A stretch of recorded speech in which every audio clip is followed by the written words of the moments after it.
Gazing upon our world from a distance, it appears peaceful and calm. But the reality is far different. The repercussions of climate change are approaching us all, and we all contribute to this impact.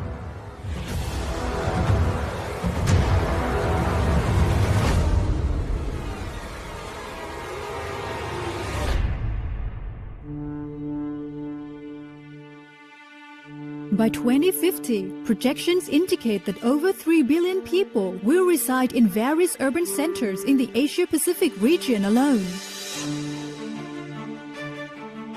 Urban activities are a key contributor to climate change.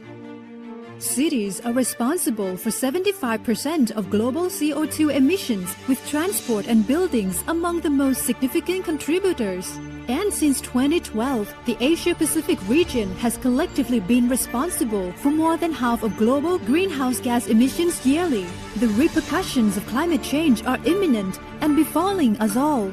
Several Asian countries are among the top 10 countries most affected by climate change, with the Philippines ranked the 4th, India ranked the 7th, and Thailand ranked the 9th. It's time to act, and we have a joint responsibility to address climate change through urban development planning and design guided by climate data. That's where Urban Act comes in. Urban Act, or the Integrated Urban Climate Action for Low Carbon and Resilient Cities project, is a regional project that aims to support the transformation towards low carbon and resilient urban development and contribute to implementing each partner country's nationally determined contributions and the Sustainable Development Goals.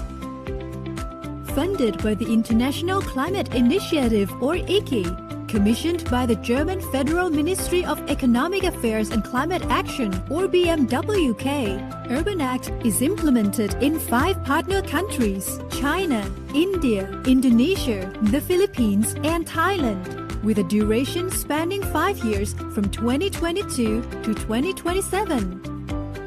We aim to achieve 4 critical outputs. These outputs include improving the institutional environment for climate-sensitive urban development, using evidence-based, inclusive, climate-sensitive, spatial and urban planning, identifying project concepts for urban climate action investment, and enhancing knowledge through regional networking, exchange, and learning. Our collaborative partnership comprises the Deutsche Gesellschaft für internationale Zusammenarbeit GmbH, or GIZ, as a project leader, and the international partners consisting of the United Nations Economic and Social Commission for Asia and the Pacific, or ESCAP, United Cities and Local Governments Asia Pacific, or UCLG ASPAC, the University of Stuttgart, and TU Dortmund University, and national partners in each of the project countries. To promote and showcase a sustainable integration of climate change into urban development, Urban Act implements its support in 14 pilot cities across the 5 countries, recognizing the unique context of the partner countries and aiming to improve the country's specific policies and regulatory frameworks. Furthermore, we engage in joint operations with the Indonesia-Malaysia-Thailand Growth Triangle, or IMTGT, implementing initiatives in 6 cities within the IMTGT sub-region. We are all standing on the edge, and every decision and action we take today will shape our future for generations to come. It is not just a choice, it's a collective responsibility that falls on each of our shoulders. It's time for us to unite and journey towards low-carbon, resilient urban development. Join us in the Urban Act, Joint Action for Climate-Friendly and Resilient Cities. We are stronger if we are together.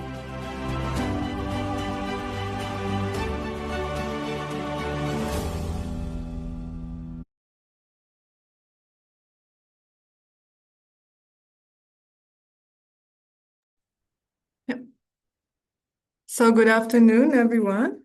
Welcome to the Climate Conscious Cities Urban Act webinar series and today's session titled Climate Smart Housing and Resilient Cities.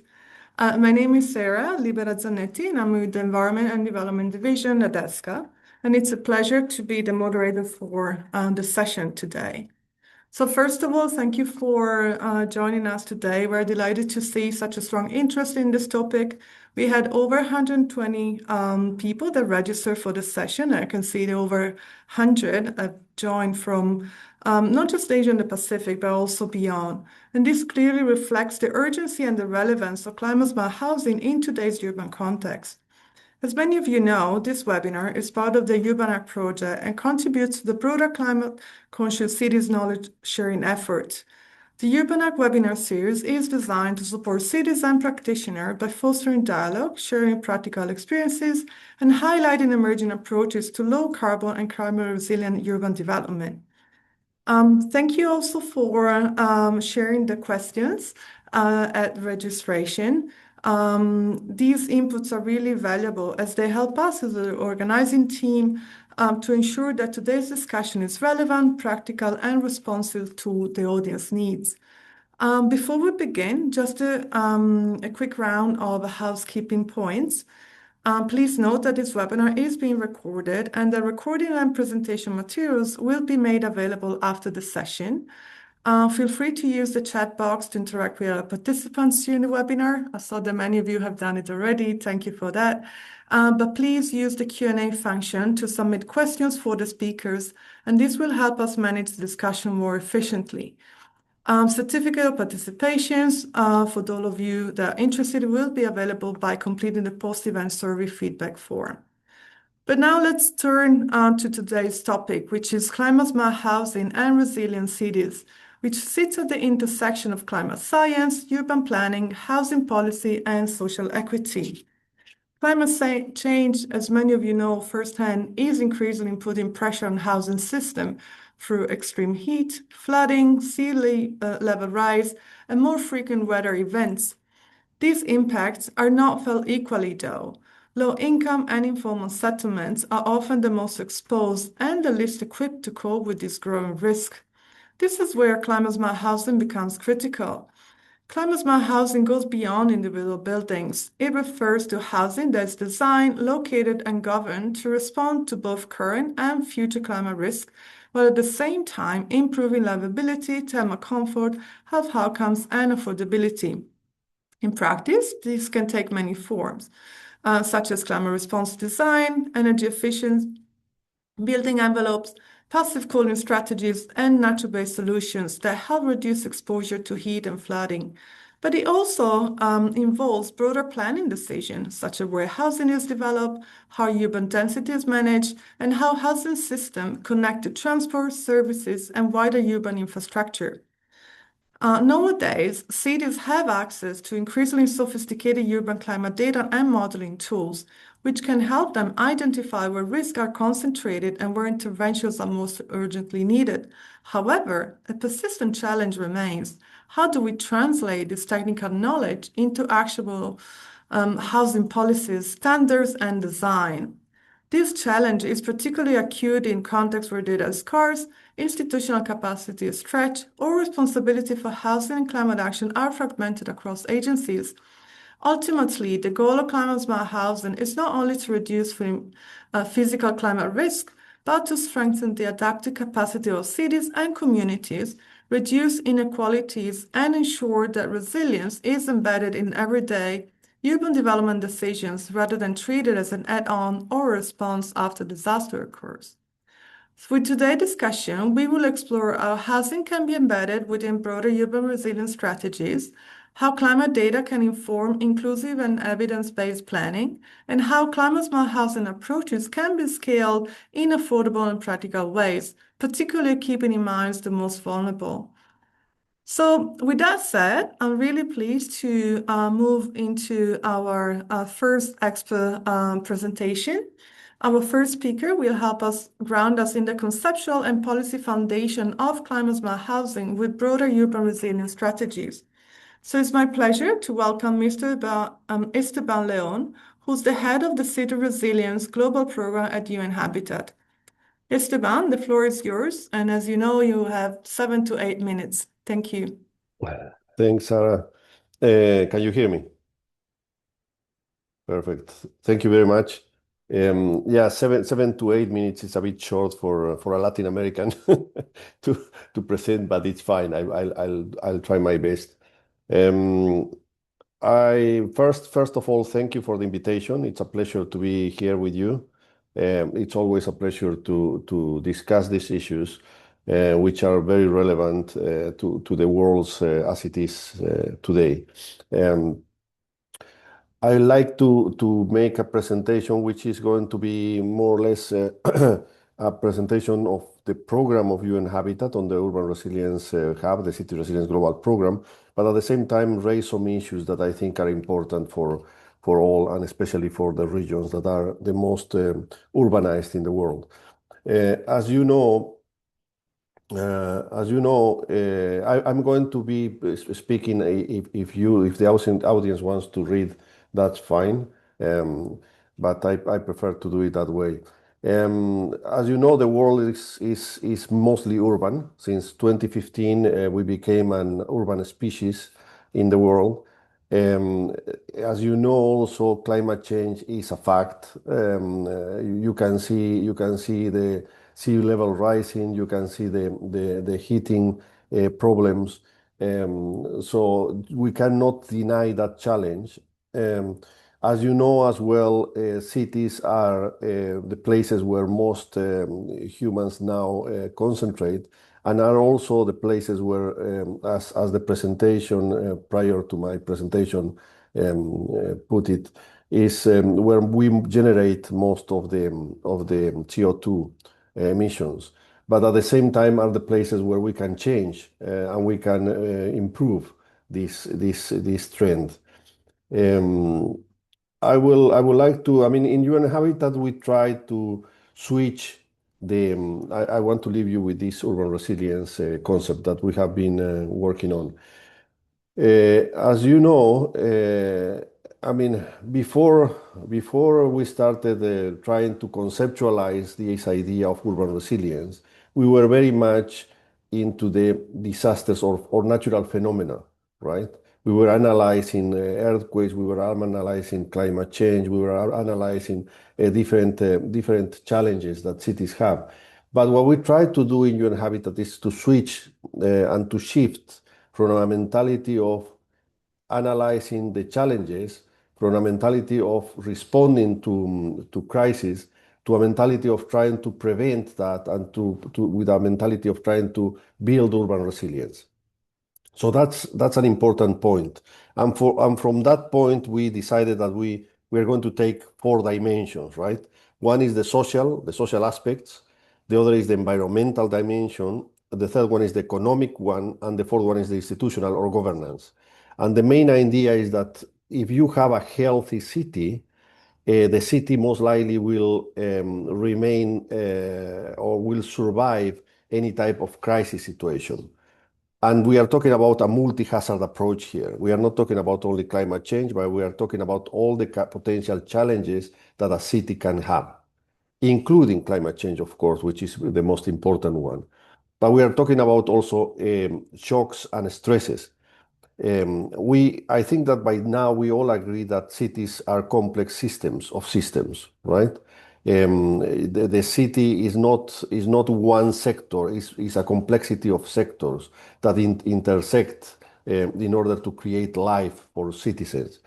One of the most important ones is housing, of course. I mean, 70 to 80% of the infrastructure in a city is housing.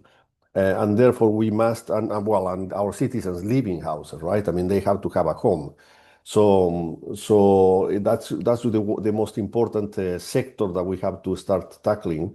But that sector is not just 4 walls and a roof. That sector includes the services that we provide to the housing, and that includes also the mobility, the telecommunications, the waste management, the water management, all the systems that complete that, which ends up being called a city, right? So at the end of the day, what we have to do is we have to analyze how healthy is that system, and what is the potential of that system to respond to any crisis. And that's what we have been doing in UN Habitat, especially in the City Resilience Global Program. We separated challenges, we identified some potential shocks, and then we identify what are the stresses that the city have. And understanding that shocks are externalities to the system and stresses are internalities to the system. And challenges, as I said, can be many. Taking in consideration that systems approach and that stresses and shocks and challenges intersect with different functionalities in systems and urban systems, we started identifying what are the key indicators for making sure that we can diagnose what is the status of a city. When I say that, is like I like always the example of a doctor and a patient, right? It's like is the same. We want the analogy of a doctor, a human body, and a urban system. The idea is that we are going to identify how healthy is the city and start supporting that system, the city systems, into be healthier in order to be more resilient to any kind of challenge. And we have been doing that in many places, and we have developed a methodology which consists in diagnosing the resilience status of the city and providing actionable recommendations. So that's our mission as a program. I do believe that we have lots to learn still because the cities complexities increase and also the challenges increase. As you know, just few days ago, few years ago, we have a COVID problem. And we have to respond to that one. That started a health problem, but end up with a socioeconomic problem, right? So you can see that the complexities are many. So in the program we have three parts. We have the technical cooperation, the knowledge, normative products, and we have the advocacy to make sure that cities understand and especially local authorities are aware and are prepared for that. I mean, needless to say that the local level is the area where you have most of the challenges, right? And most of the responses and most of the work. So basically, we work at the local level, we work at the city level, we support local authorities to take informed decisions. And when I say informed decisions, that means that we collect data and information, we provide them with support for them to tackle the priority areas of work. The program has been working already for 13 years, actually, and we initiated in the city of Barcelona, because we didn't want to have a desk exercise. We wanted to have a practical one. Please, Sarah, let me know when when my time is, or when I have one more minute, so I can check the box of the timing. So we started 13 years ago, and we decided to do that, to do a kind of laboratory, an urban laboratory, in order to identify what are the key indicators that will indicate us when a city is healthy or resilient or not. And we have done that in many cities. We have worked in Barcelona initially, but then we started working in different parts of the world. We did it in Teresina, Brazil, in Medellin, in Colombia, lately. But prior to that, we have done it in Paraguay, in Asunción, in Maputo, in Dakar, Senegal, in Central America, in Costa Rica. So we have been calibrating this methodology at different levels. Well, our partners have been mainly the municipality, the Ayuntamiento of Barcelona, which is the Barcelona City Council, the regional government of Catalonia, the European Commission, and we are working now with the Spanish cooperation as well. And yes, because we do believe that actually building resilience is not a matter of one organization or one sector or one area. It's a multi-stakeholders approach. We must make sure that we all have the same kind of intelligence in the sense of tools, methodologies, normative products, and support cities into that endeavor. So this is the area. Please, the participants, feel free to, I think they will receive this presentation as material. supporting material. So you can see it slowly, and you can see how we work. But this is the idea. We initiate the work with the local authorities, with the regional governments, and we initiate the process of collecting data, gathering data and information, and based on that, providing diagnostics, and based on that, providing recommendations for actions. I will keep passing. Well, upcoming projects, we are working now in Dakar and Medellin. We work in different cities at different times, but usually we work in 2 or 3 cities per year. We are working on resilient housing, and we are working as well on the tourist impact in the housing and the resilience in cities. I want to finalize by mentioning I have really interesting anecdotes, and one of that has been in Asia Pacific, in Vanuatu, in Samoa, sorry, where we identify that after a crisis situation, a hurricane, they had many problems in housing, right? And we have identified different typologies of housing. I was doing an assessment for the post-disaster needs assessment at that time. I remember it was many years ago, 12 years or 13 years ago.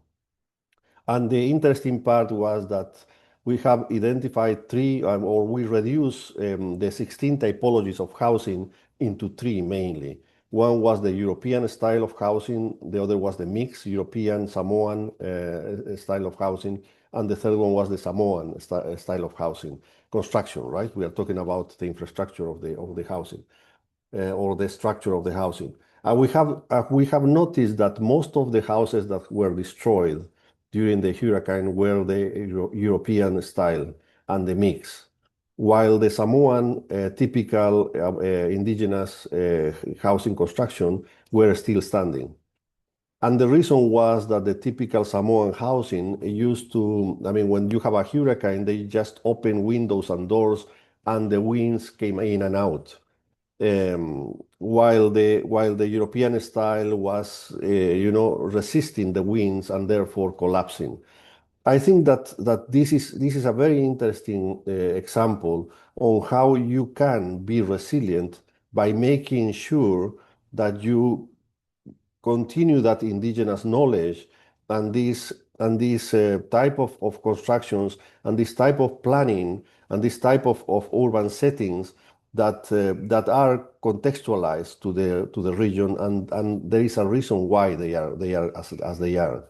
And I think that this is the most important example of how resiliency doesn't mean that you have to be technologically advanced. It means that you have to know and accommodate and adapt to your context. And I think that that's very important, especially in times when we are confronting one of the biggest challenges, which is climate change. So adapting and flexibility is the most important part of all. With that, I would like to finish, and I'm happy to receive any questions to answer. Thank you very much. Thank you very much, Esteban.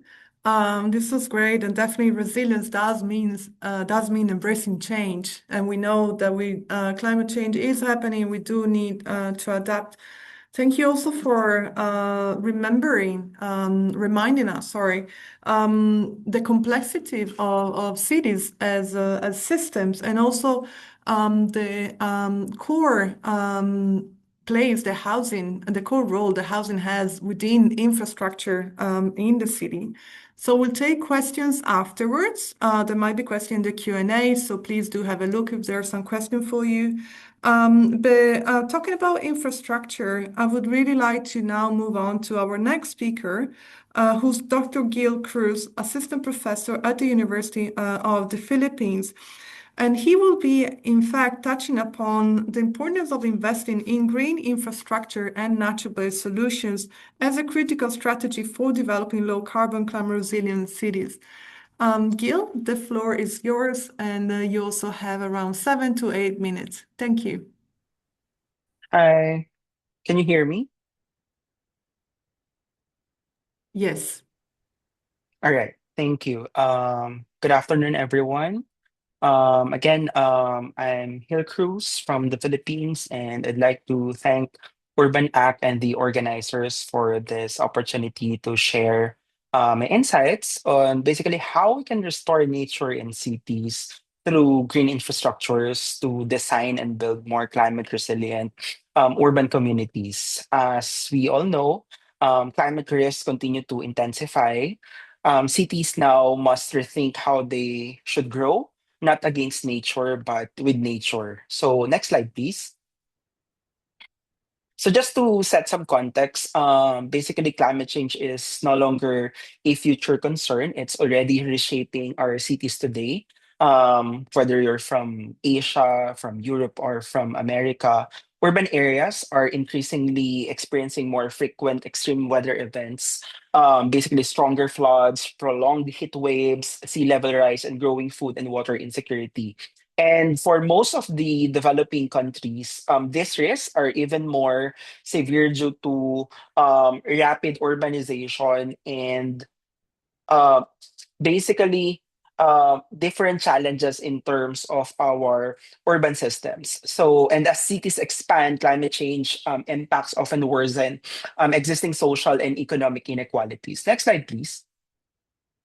And for example, in countries like the Philippines, in Southeast Asia, we regularly experience the compounded impacts of typhoons, dense urban and development, and vulnerable communities. And many of our cities and neighborhoods face recurring disasters due to poor and land use planning, including inadequate drainage systems, for example, and increasing climate pressures. So this highlights basically the urgent need for a climate smart and inclusive urban solutions, not just for housing, but in neighborhood in general. Next slide, please. And one of the greatest paradoxes of climate change is that cities often face both extremes. Basically, we have too much water during storm and flooding, but at the same time, there's too little water during droughts and prolonged dry periods. So it's really a problem. And this growing imbalance shows that our cities must be redesigned to better manage our resources sustainably. Next slide, please. And across many cities, extreme flooding and urban heat are becoming more frequent and severe. For example, floodwaters disrupt transportation, damage infrastructures, and disproportionately affect our vulnerable communities. Next slide. At the same time, rising temperatures and urban heat island increase health risks, energy demand, and economic losses. So, traditional green infrastructure alone is often insufficient to solve these interconnected challenges. That's why we need solutions that are adaptive, multifunctional, and sustainable. Next slide, please. And one of the stressors of our climate is that rapid urbanization can alter the natural hydrologic cycle. For example, as natural landscapes are being replaced by roads, buildings, and other impervious surfaces, infiltration decreases while runoff increases dramatically in terms of flooding. In the screen, you can see that natural areas may produce only about 10% runoff, while heavily urbanized areas can generate as much as 55% runoff. This means, for example, that more flooding, reduced groundwater recharge, and greater pressure on urban drainage systems. Next slide, please. So the critical question now becomes how can we redesign our urban spaces, including housing in our neighborhoods, to function more like their general or original natural systems? This is where the nature based solutions become essential. Next slide. So NBS or nature-based solutions involve protecting, restoring, and integrating natural systems into our urban environments, and this includes the green and the blue-green infrastructures that help address flooding, heat, biodiversity loss, and other challenges. But beyond resilience, NBS can also improve urban livability, public health, and the overall social well-being. But we need to understand now why NBS matter. Next slide. According to the IUCN, the nature-based solutions support multiple societal goals as they reduce disaster risk, they improve health, strengthen food and water insecurity, and enhance climate adaptation. So in short, NBS provide not just environmental benefits, but also social and economic co-benefits as well. Next slide.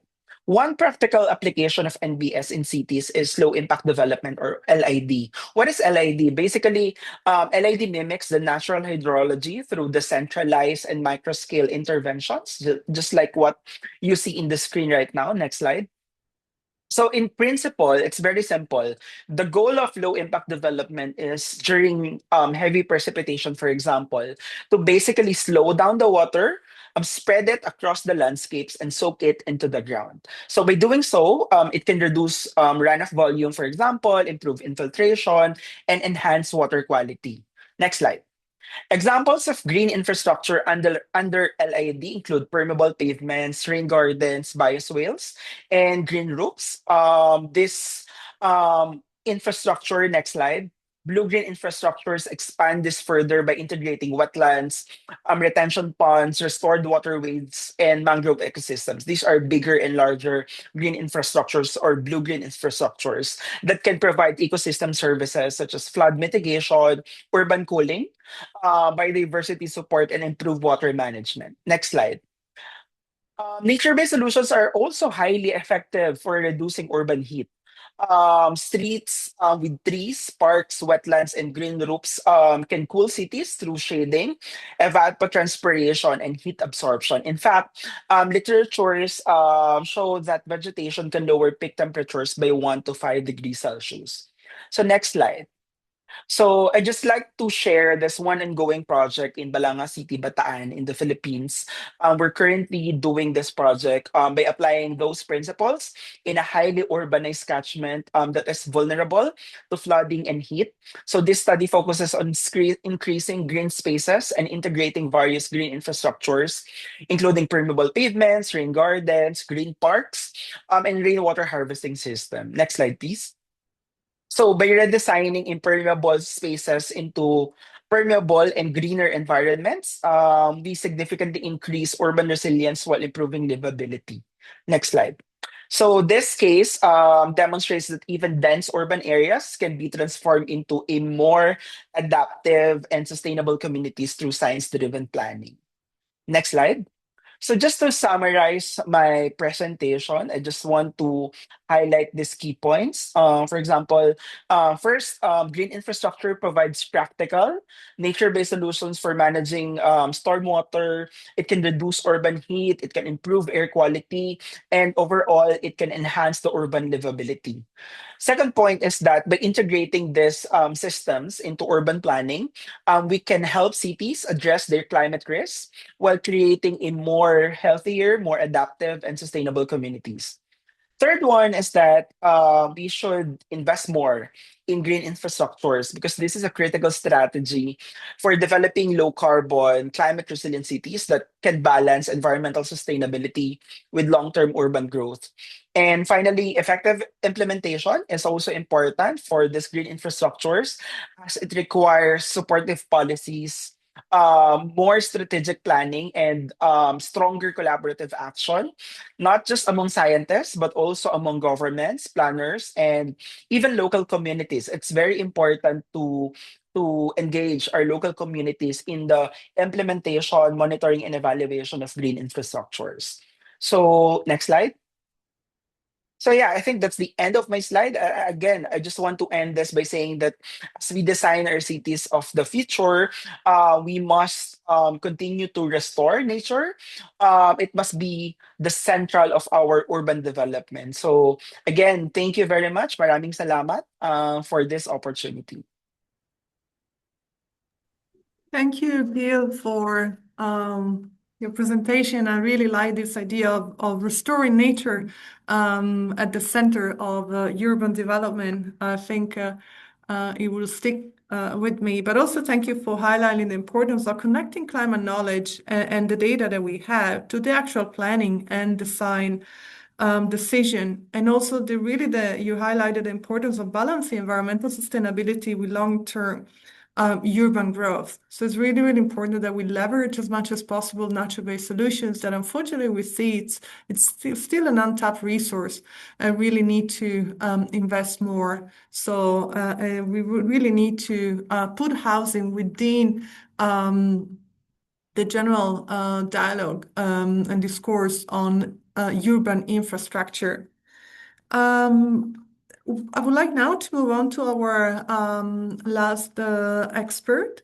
I'm delighted to welcome Mr. Akash Deep, who's the Deputy General Manager and Treasurer of GRIHA, that stands for Green Rating for Integrated Habitat Assessment. Akash will share practical insights on implementing climate-smart housing through standard tool and institutional mechanisms. Akash, the floor is yours. You will have 7 to 8 minutes, like the previous speaker. Thank you. And thanks to the team, organizing team, for inviting me. I'm audible? Yeah, okay. Yes. So the last presentation for the day, what I'll be doing is I'll be sharing case studies of how good designing and smart technologies in our housing can actually help implement things and measure these impact to show actually how we are making buildings which are sustainable, which are livable, which are comfortable for the users, basically. Just to brief what GRIHA is, GRIHA stands for Green Rating for Integrated Habitat Assessment. It's a rating tool developed by India for measuring sustainability and carbon assessment in built environment specifically. It was developed by one of our ministries and TERI, the Energy and Resource Institute. We have multiple work areas, rating being the core component. But what we have understood is that without proper awareness at the grassroots level, implementing ratings or implementing strategies is also a challenge. So we work with various stakeholders, whether it's a school student, whether it's a college student, whether it's a family maker, architects, civil engineers, policymakers, and we help them understand how their routine or how they're working in each what they're doing. Small steps can help make the transition easy to sustainability. India is at the developing stage, so 70% of our infrastructure is yet to be built. So what we are trying is our major focus by the government is to make sure that the next construction of infrastructure which is happening, building and other infrastructure, is green, so that we do not lock in the carbon for the next 60, 70 years. So this development becomes very important. And GRIHA helps evaluate sustainability throughout the life cycle of a project, whether it's design, construction, operation, and maintenance. So this is a very innovative tool which is also accepted and recognized by many global organizations, UNEP, Al Gore, and other organizations. So in generally, if you see, it caters to everything in a building. It starts with site planning, energy management, water management, waste management. We have socio-economic strategies as well in line for evaluating during construction practices, labor health and safety, gender neutrality, how gender inclusiveness is there within the design, post-operation and maintenance. Further, materials, what materials we are using.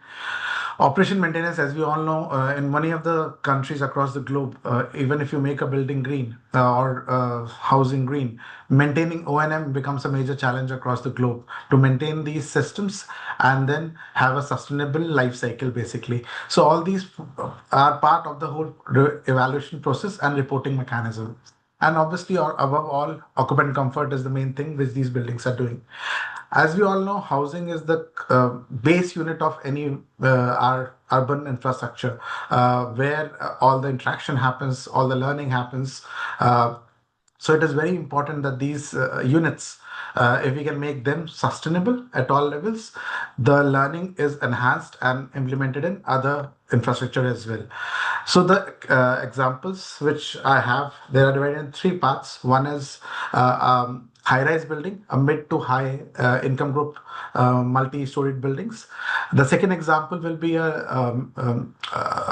affordable high-rise buildings, which our government are creating for making sure we have residents for all level. And third example is when we are working with this individual owned affordable housings. These are individual units which are being constructed by house owners for their own use. So this example is basically from warm and humid climate from a country that's in Maharashtra. A very interesting example. It's a 207 flats which are there constructed and now running for around 7 to 8 years.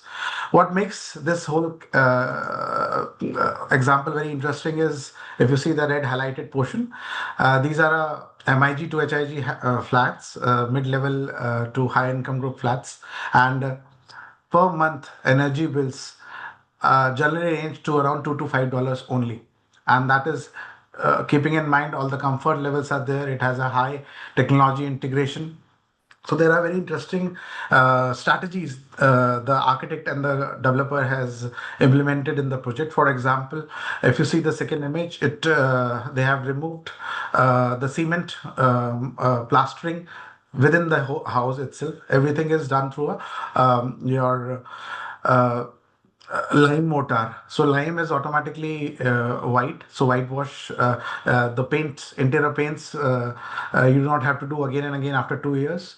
The lime is automatically colder. So it's a hot climate in India. So it makes sure that the space becomes cooler to, and your air conditioning demands reduces.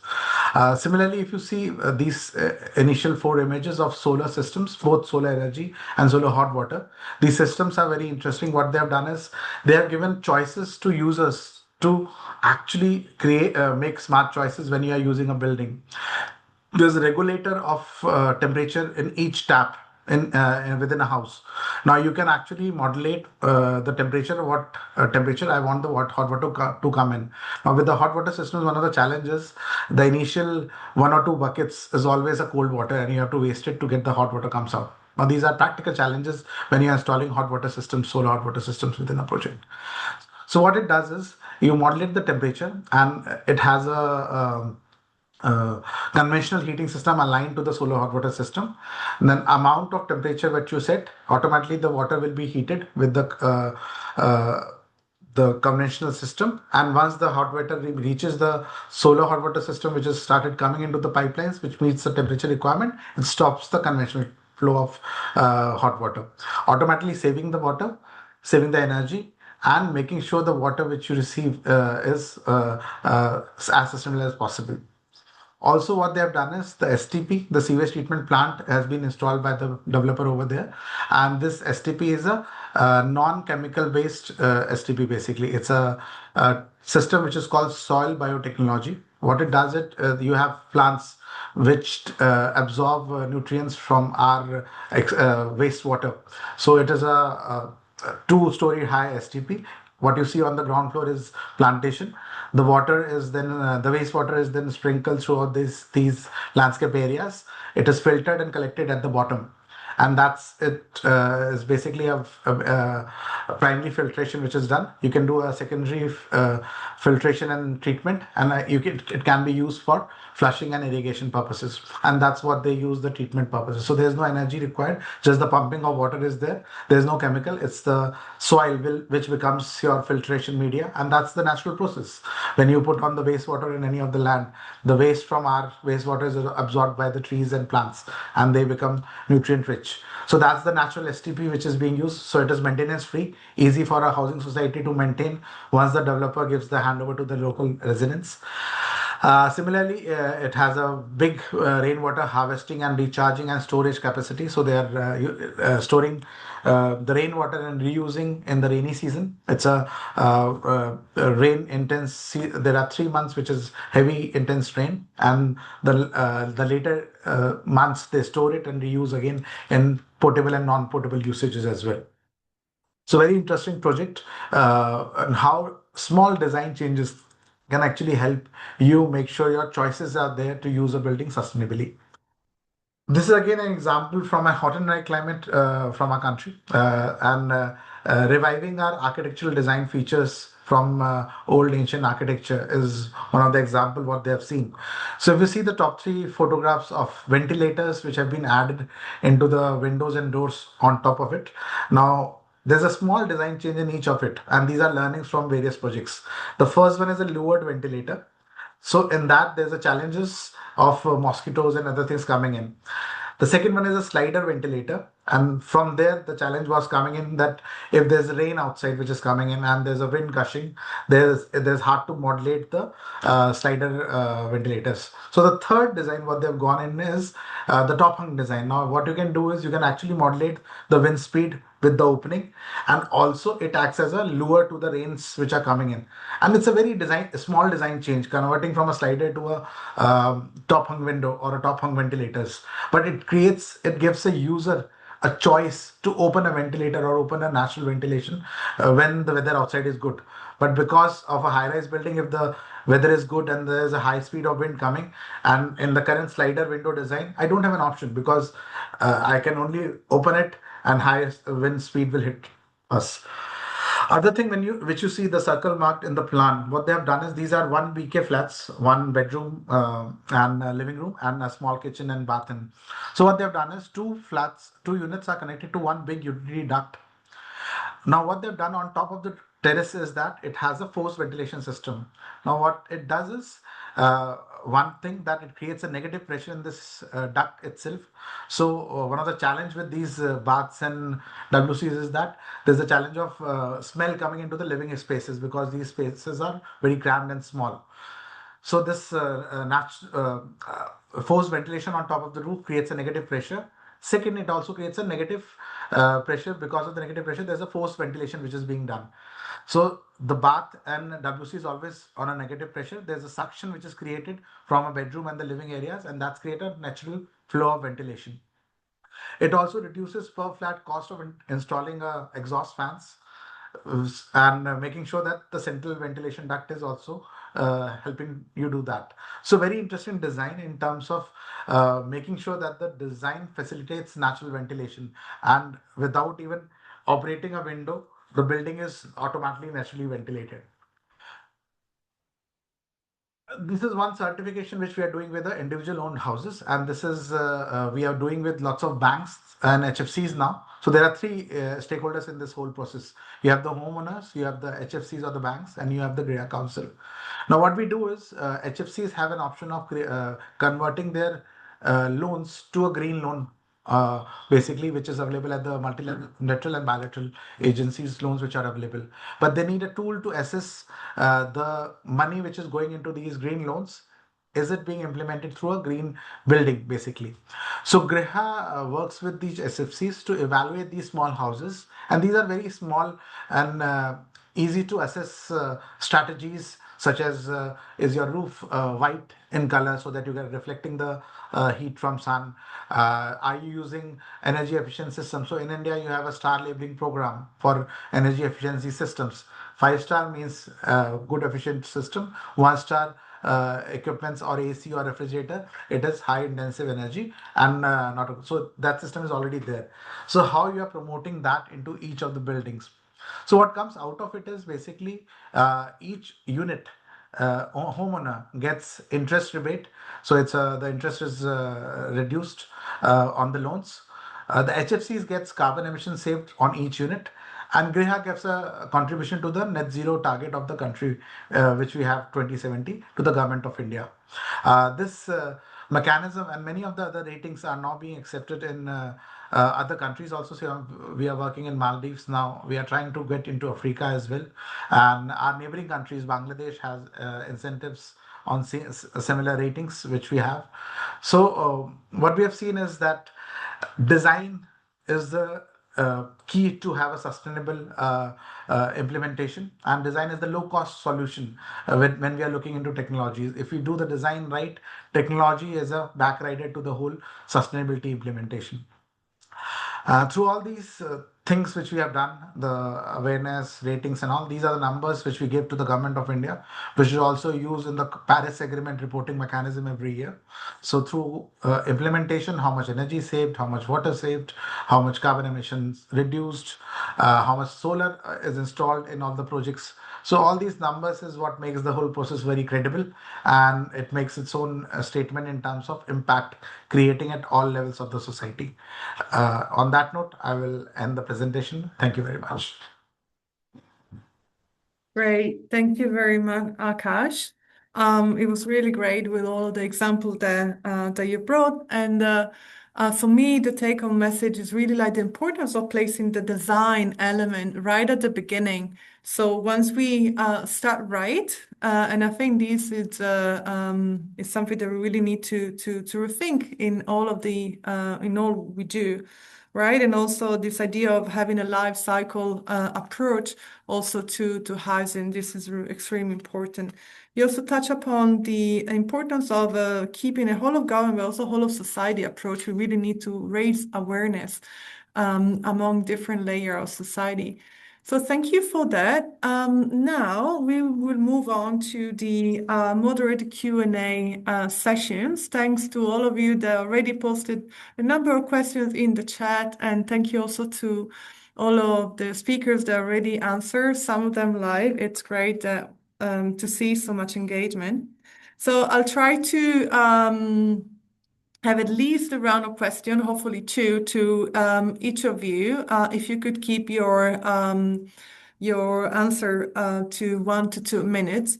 So let me dig into the Q&A. And I think there's one to Esteban, if I'm not mistaken. Maybe you have answered already. I guess you have. Yeah, I've been answering. Yeah, I've been answering some. So I, I think, yeah, you can touch upon that question, but also wanted to ask you, like, if you could maybe briefly reflect on how can we access more funding or technical support for these sort of climate smart housing projects, particularly in Asia and the Pacific, but also in developing context. Well, I think that you have two areas that you have to tackle when we talk about financing or funding. One is the maximization of existing funding, funding allocation, and the other is the identifying potential sources of funds, right? It's funny because in most of our discussions in cities, they always ask us the same question. I mean, when you start asking about challenges, the first challenge they say is funding, right? Is financing. But that's not a challenge, right? For us, when we are talking about disaster risk reduction, urban resilience, climate change, adaptation and mitigation. The financing, of course, helps, but you have to be organized, and you have to prioritize, and you have to know how to allocate your funding. And we do believe in the program, and this is based on experience, that if you do your homework, and if you make sure that the allocation of the existing resources are well done and based on information and based on needs, then the financial need is lower, right? I'm not saying that this is completely zero, but for sure is lower. And because I like analogies in order to simplify things. It's like when you are at home and you have a crisis. Let's say you one of the two in your couple loses a job, and you need to save and reduce costs. What do? You start identifying what are the areas where you can reduce costs, save money, right? You don't cut education, you don't cut health, you don't cut food, right? The first thing probably is, okay, we are going to start going less to eat outside. We are going to start going less to, for example, we don't go to the gym. We save in the gym, and you start prioritizing. And it's the same when you come to a city administration. You have to prioritize, and you have to make sure that, and that's the point. I mean, once you have climate change impacts as a priority, then you are going to start prioritizing that and allocating funding in a better way. Same goes for housing. I know that it's easier to saying than doing it, but the point is that, if we part from that mentality, you have one of the 2 points that I mentioned covered, right? The allocation of funds have to go according to your priorities, and your priorities have to go according to what you have identified as the key challenges you have, and therefore you are going to reduce a bit your needs. And the other part is the allocation of funds or identification for new funding. You can also maximize, And I'm working on that at the moment, trying to identify how do you maximize your resources by using urban planning as a tool. And it is possible. The point is that for that, you also need to analyze, you also need to make sure that your urban planning decisions are well informed, because you can actually increase the revenues in your city when you are taking informed decisions on your urban planning actions. I'm not sure if I responded or what you asked. Thank you. Over. No, absolutely. And I think this also builds on what we heard before, that really resource efficiency, particularly in urban context, can be cost savings. And building on that, I know there's a question in the Q&A that it's for Mr. Gill, and also again with the funding, right? Because sometimes it's almost like an excuse not to act. So there's a question asking to something regarding green infrastructure, and how does place an additional burden, also of financial resources, on local government budgets, on maintenance. So I'm sure the question will be, what are actually the benefits of green infrastructure? How much do these benefits outweighs the cost? So Gil, over to you. Yeah, thank you, Sarah. Regarding the question on to what extent does this green infrastructures and in general nature-based solutions place additional burden on local governments? So basically, these NBS and green infrastructures will require upfront investment and regular maintenance to be more effective. But in many cases, long-term costs are often lower than or comparable to traditional green infrastructures because of its multiple co-benefits. So, for example, it can reduce flooding damage during dry season. It can lower cooling costs. In general, it can improve public health and extend infrastructure life in general. So the key is to have a proper planning at the city level, at the national level, to increase more capacity building activities across local government units and selecting context appropriate design because there's no one size fits all in terms of integrating green infrastructures. So we need to ensure that these green infrastructures can be maintained and sustained by the local governments. Yeah, thank you. Definitely, there's no one size that fits all. That we really need to look into the local context, and this is why it's really, really important to engage. I think there was also comments before on the importance of engaging different actors. So. Ask Akash, I can see there's a question directly to you in the Q&A. So what innovations in building design or materials do you think will have the greatest impact on reducing urban carbon footprints in the next 5 to 10 years? In India, perhaps, but also in general. Thanks for the question.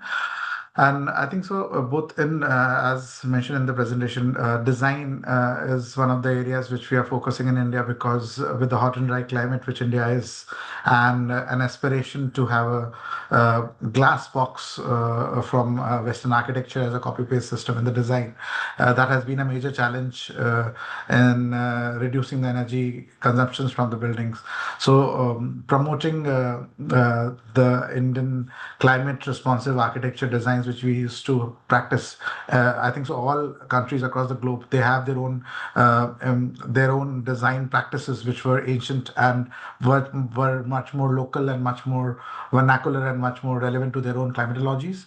So pushing that into the Indian architectural design is one of the things which we are trying to do. And also with regards to material, because when we talk about material, there has been a major push in the market of materials which are high in terms of emitted carbon, emitted energy being used in the building itself and in development, how they can be reduced and use of local materials is there. So there's one of the examples in India. Bamboo is India is the second largest producer of bamboo, but we are yet to use it commercially in many of the projects. So government has started one of the program which is called the National Bamboo Mission, and now we have some very beautiful examples in which the whole construction is done only of bamboo and mud, which is equivalent to a net zero construction or negative construction, because bamboo has almost a negative impact on the environment, and each part of bamboo can be used. And similarly, the mud, stabilized mud blocks, which has been technology which has been used in India for long ages, how that can be revived and be used in multi high-rise buildings.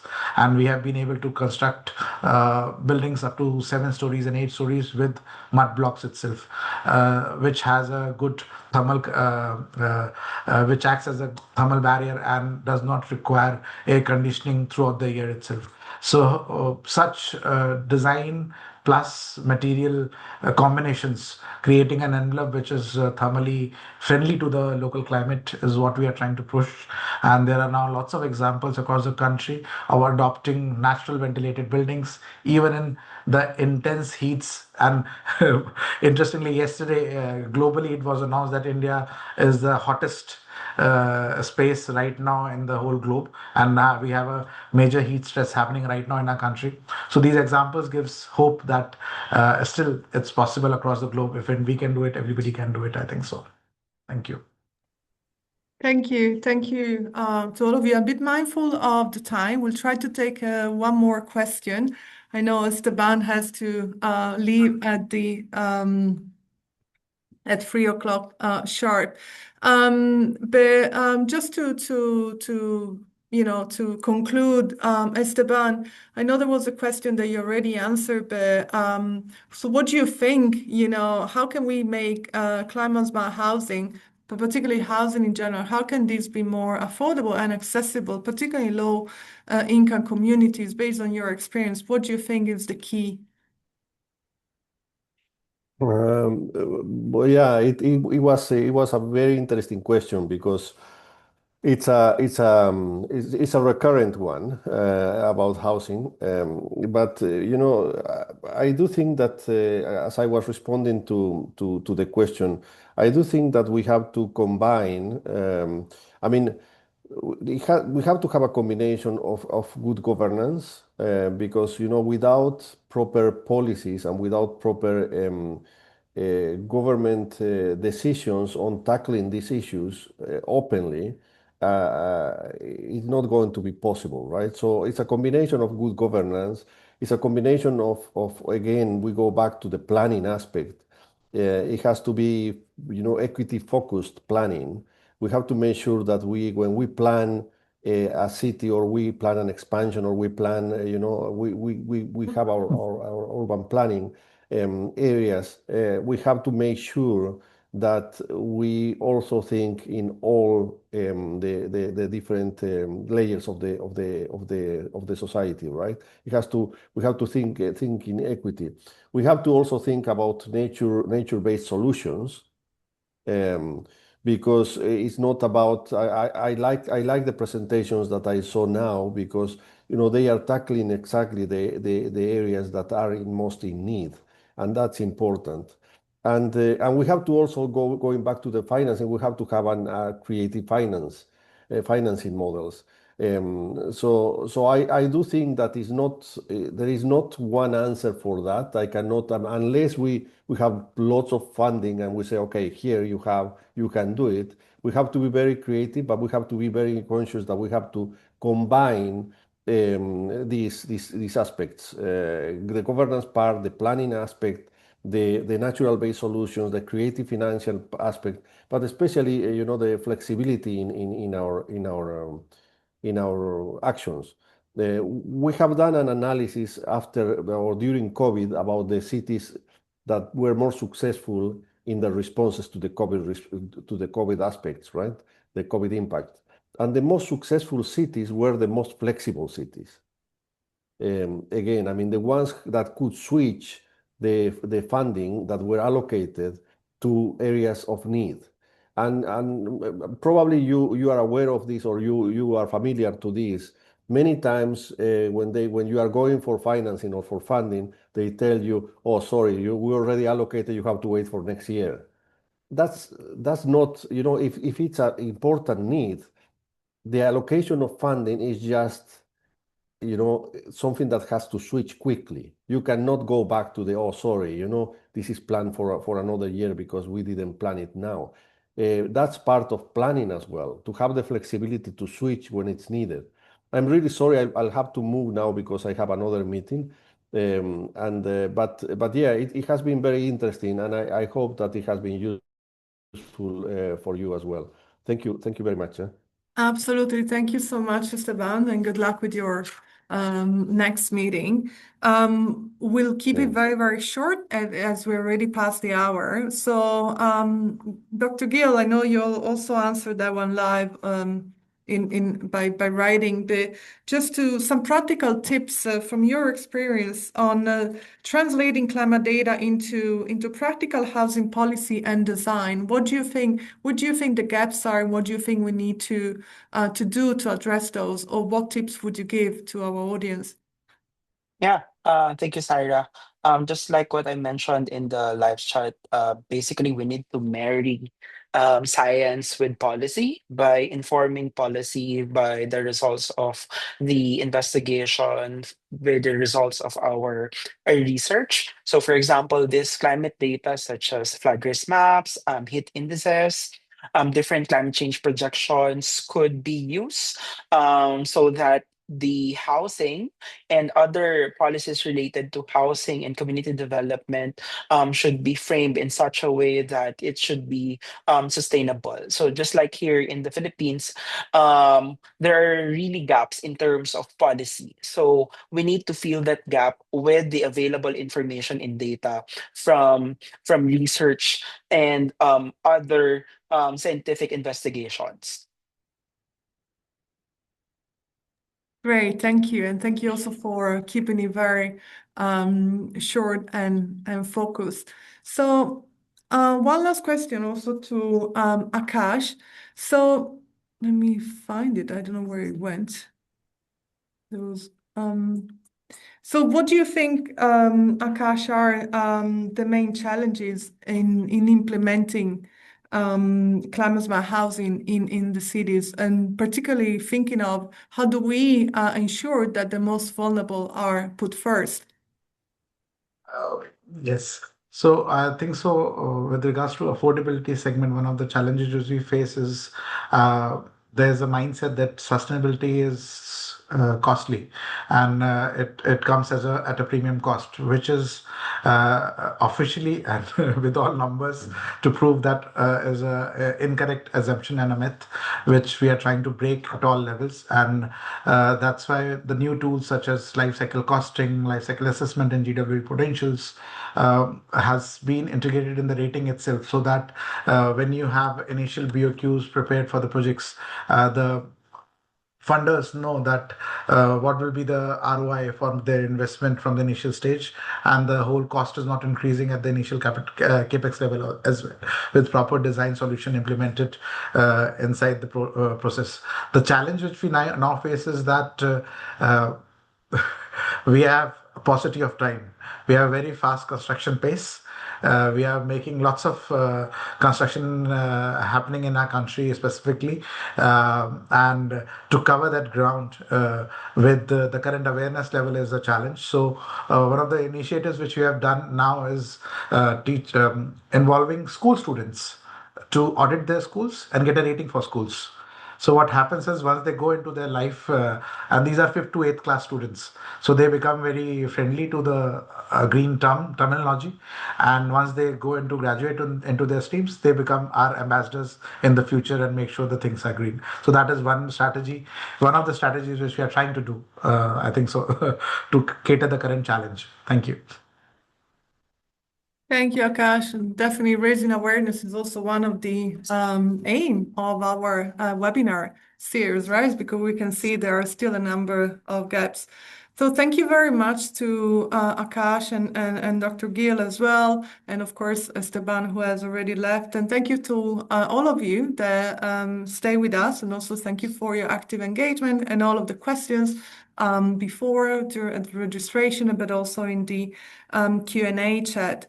Definitely, I think one clear takeaway from today is that climate smart housing requires alignment across policy frameworks and domains, climate data, and also on-the-ground implementation, particularly working with communities and the most vulnerable. So as mentioned before, the presentation from today's webinar, they will be made available, and we will be sharing the recording and slides to all of the registered participants. Before we close, we have posted before, and you might have seen the link in the chat. We kindly ask you to complete a short survey. You can access it by scanning the QR code on the screen. There should be the link in the chat, and also, will you receive this by email? Your feedback is really important for us because it really helps us improve next sessions. And also will allow us to send you a certificate of participation that you can expect to receive within the next 10 days. With that in mind, we hope you'll join us also next month on the 28th of May for the next webinar, where we will cover the topic Making Urban Climate Project Bankable, Tools, Diagnosis, and Pathways. The topic of financing, right, came up very strong today, so we expect that you will join next month as well. So thank you very much once again for joining us today and also for all of your questions. We really hope that today's discussion has been not just informative and useful, but also, gave you some practical insights and you can use at work or in your daily life. And we also look forward to welcome you to future sessions of the Climate Conscious Cities Urban Act webinar series. Thank you once again. Thanks, Sarah. Thanks for moderating a session nicely. Thank you. Thank you, Bye. everyone. Bye.